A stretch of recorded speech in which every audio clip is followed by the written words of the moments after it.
everybody, and welcome back to another video. So, today I'm going to be talking about something that deserves way more attention in the fandom due to just absolutely how crazy it is. And that's Queen Scarlet's arena. Dragons fought and died here nearly every single day through such gruesome means, and yet we never really discussed just how wild these gladiator duels were. Scarlet was no merciful queen, and even though Ruby is in charge now and has brought things back to the way they were, it doesn't erase all the trauma that surrounds this part of the palace. Just how many prisoners met their end in that sand? And will the arena be something hard for the tribe to truly forget? I'll be going over all of that and more with you guys here. But before we begin, a huge shout out to my patrons.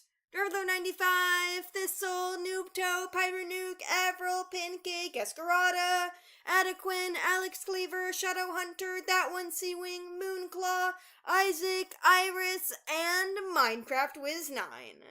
Thank you all so much for supporting me. Links to their social medias are in the description down below. Anyways, without further ado, let's get into the video. During the War of Standing Succession, dragons captured by the SkyWings were forced to fight in Queen Scarlet's arena. It was a place of complete bloodshed, hosting death for her own amusement. These duels were conducted nearly every day, meaning ghosts always lingered in this place.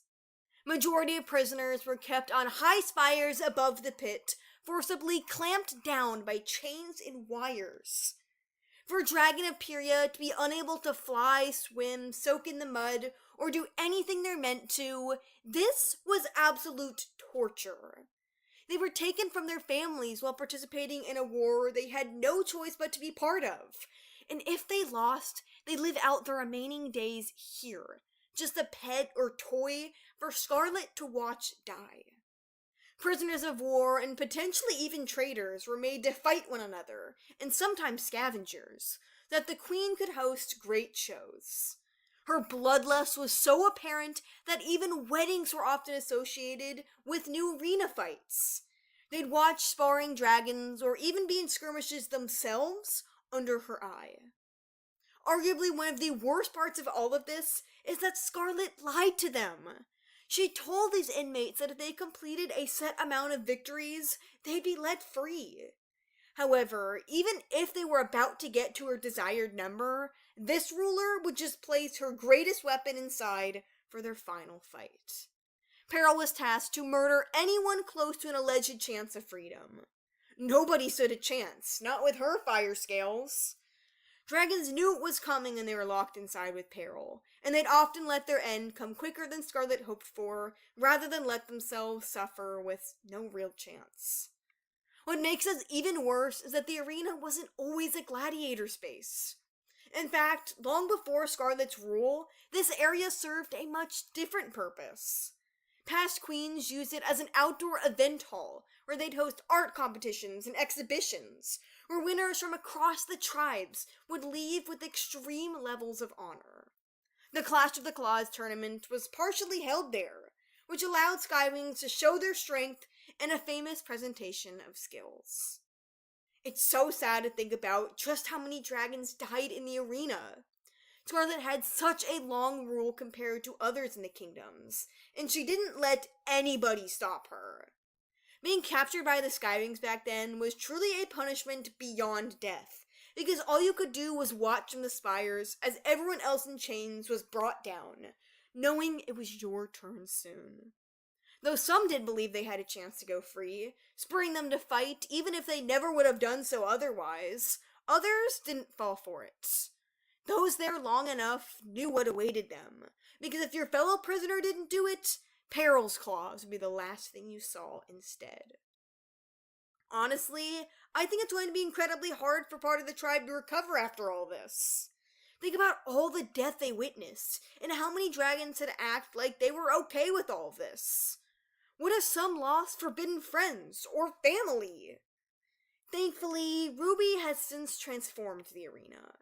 It's going back to being the space it once was in spirit, no longer being attached to just brutal death. She turned it into a hospital already for wounded soldiers and veterans of the war, bringing healing to a place of suffering. With her mother gone, there are certainly no real objections to it. The SkyWings aren't inherently violent or cruel. Many actually hated what was happening in that sandpit, but didn't dare interject under the fear of following that same fate. We can see it through the way their parties have changed, going back to what the tribe was so familiar with long ago. I hope this space continues to change and grow, evolving into whatever the SkyWings really need. Whether it stays as a hospital or expands into something far more, I know these dragons are in the right talons with Ruby at the helm. I trust her and all the other queens across the continents to never allow such fear to take hold of their people. And they are so much better off for it. What do you guys think about all this? I didn't even discuss Peryl's own trauma with these jewels, and how that weighed on her as well. What do you think Ruby could expand on the arena with? And do you think the effects of these fights are still seen today? Let me know down below. Thank you all so much for watching, and I'll see you in the next video. Bye.